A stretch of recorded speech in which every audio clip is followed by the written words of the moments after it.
அன்பு நேயர்களே, அனைவருக்கும் வணக்கம். இன்று நாம் காணவிருப்பது மகா சிவராத்திரி அன்று இரவு முழுவதும் கண்விழித்து சிவபூஜை செய்த முழு பலனும் கிடைக்க என்ன செய்ய வேண்டும் என்பது பற்றி இக்காணொளியில் அறிந்து கொள்வோம்.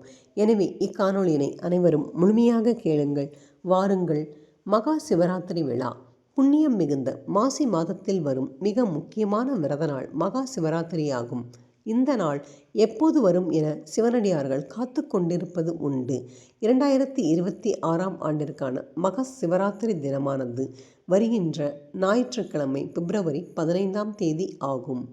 மகா சிவராத்திரி அன்று இரவு 4 கால பூஜை நடத்தப்படும். இதில் முதல் காலத்தில் பிரம்மா சிவபெருமானை வழிபடுவதாகவும், 2ஆம் காலத்தின் போது மகாவிஷ்ணு சிவனை வழிபடுவதாகவும், 3ஆம் காலம் அன்னை பார்வதி தேவி சிவனை வழிபடுவதாகவும், 4ஆம் கால பூஜை என்பது தேவர்களும் மனிதர்களும் சிவபெருமானை வேண்டி அவர்களுக்குரிய வரங்களை பெற்று செல்லும் காலமாகும்.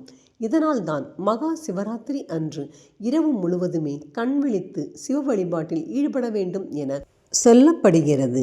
மகா சிவராத்திரி விழாவானது சிவனை வழிபட்டு சிவனின் முழு அருளை பெறுவதற்கு உரிய நாள் மகா சிவராத்திரி நாளாகும். மகா சிவராத்திரி அன்று விரதம் இருந்து எம்பெருமான் ஈசனை வழிபட்டால் வேண்டிய வரங்கள் கிடைக்கும் என்பது ஐதீகம். மகா சிவராத்திரி அன்று இரவு முழுவதும் கண்விழித்து சிவபூஜை செய்ய வேண்டும் என்பதே நியதி. இரவு முழுவதும் கண்விழித்து கோவில்களில் விடிய விடிய நடக்கும் சிவ பூஜைகள், அபிஷேகம், யாகம் ஆகியவற்றில் கலந்து கொள்வதால் தெரியாமல் செய்த பாவங்கள் மட்டுமின்றி வாழ்வில் தெரிந்து செய்த பாவங்களும் நீங்கி அளவில்லாத நன்மைகள் கிடைக்கும். இரவில் கண்விழித்த பலனை எப்படி பெறுவது? அனைவராலும் இரவு நேரத்தில் கண் விழிக்க முடியாது.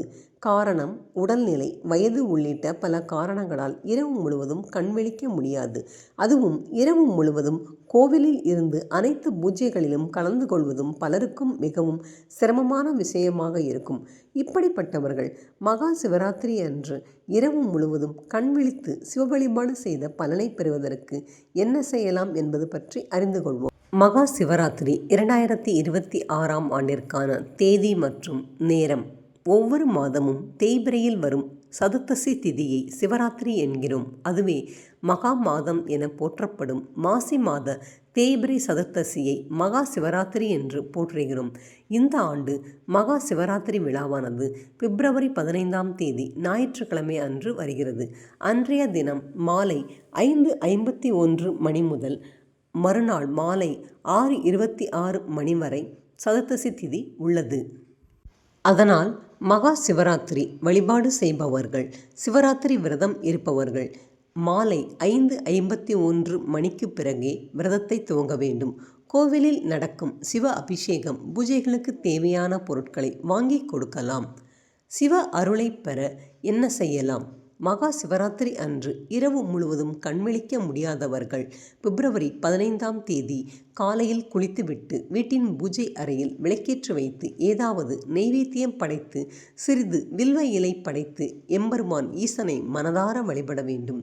பிறகு வீட்டின் பூஜை அறையில் அமைதியாக அமர்ந்து சிவசிவ என்றோ அல்லது ஓம் நமச்சிவாய என்றோ வாய்விட்டு சொல்ல வேண்டும். எத்தனை முறை சொல்கிறீர்கள் என கணக்கில் வைத்து கொள்ள வேண்டும் என எந்த ஒரு அவசியமும் கிடையாது. ஆனால் 1 மணி நேரம் நிதானமாக சிவ மந்திரத்தை தொடர்ந்து சொல்ல வேண்டும். இந்த வழிபாட்டினை செய்யும் போது 1 மணி நேரம் ஒரே இடத்தில் அமர வேண்டும். யாருடனும் பேசக்கூடாது.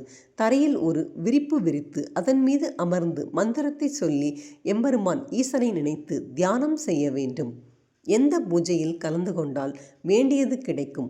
அதேபோல் இரவு முழுவதும் கண்விழிக்க முடியாதவர்கள் 3ஆம் கால பூஜையின் போது மட்டுமாவது கோவிலுக்கு சென்று பூஜையில் கலந்து கொள்ள வேண்டும். 3ஆம் கால பூஜை என்பது சரியாக நள்ளிரவு 12 மணிக்கு துவக்குவார்கள்.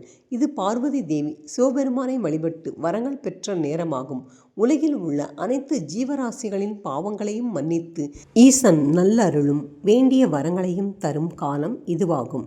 இந்த 3ஆம் கால பூஜையின் போது மட்டுமே சிவபெருமானுக்கு தாளம்பூ சாத்தி வழிபாடு செய்யப்படும். இந்த நேரத்தில் நாமும் சிவபூஜையில் கலந்து கொண்டு நம்முடைய பிரார்த்தனையை முன்வைத்து இறைவனிடம் சொல்லி வழிபட்டால் அந்த வேண்டுதல் அப்படியே நடக்கும் என்பது ஐதீகம்.